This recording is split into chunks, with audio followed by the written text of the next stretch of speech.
मैं रेखा गुप्ता ईश्वर की शपथ लेती हूँ कि मैं विधि द्वारा स्थापित भारत के संविधान के प्रति। इस शपथ ग्रहण के साथ दिल्ली को नई मुख्यमंत्री के तौर पर रेखा गुप्ता मिल गई हैं। सीएम रेखा गुप्ता के साथ नई कैबिनेट के लिए कुल 7 लोगों को पद एवं गोपनीयता की शपथ दिलाई गई।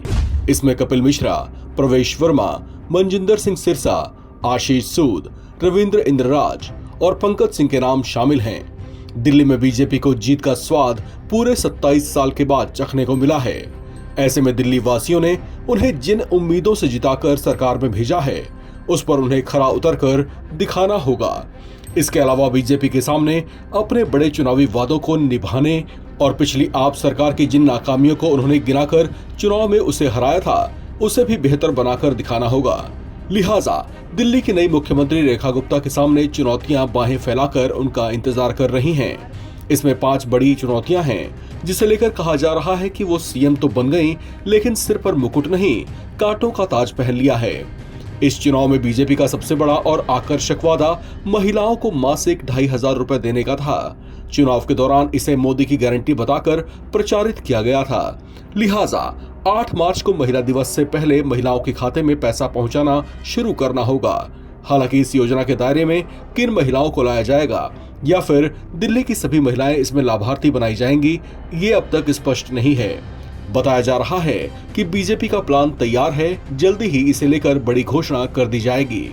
इसके अलावा दूसरी बड़ी घोषणा और दिल्ली की नई सरकार के सामने और बड़ा वादा पूरा करने की चुनौती होगी। बीजेपी ने गर्भवती महिलाओं को 21,000 रुपए की सहायता राशि देने का भी वादा किया था। इसके लिए बजट निकालना नई सरकार के सामने बड़ी चुनौती होगी। दिल्ली में आयुष्मान योजना को लागू करना और उसका लाभ व्यवस्थित तरीके से लोगों तक पहुंचाने की भी चुनौती रेखा गुप्ता सरकार के सामने होगी।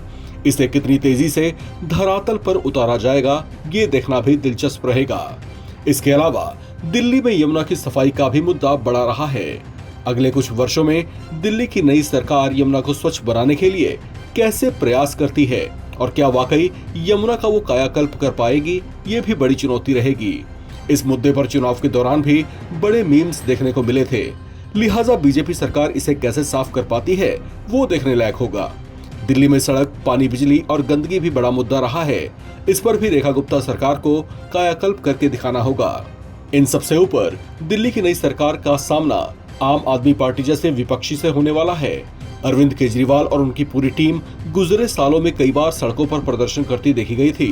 हालांकि अपनी खुद की सरकार के दौरान वो खुद कई मुद्दों और विवादों से घिरे रहे, लेकिन अब जबकि वे खुद विपक्ष की भूमिका में आ गए हैं, तो उनकी कोशिश होगी कि वे बीजेपी की नई सरकार को घेरने का कोई मौका हाथ से न जाने दें।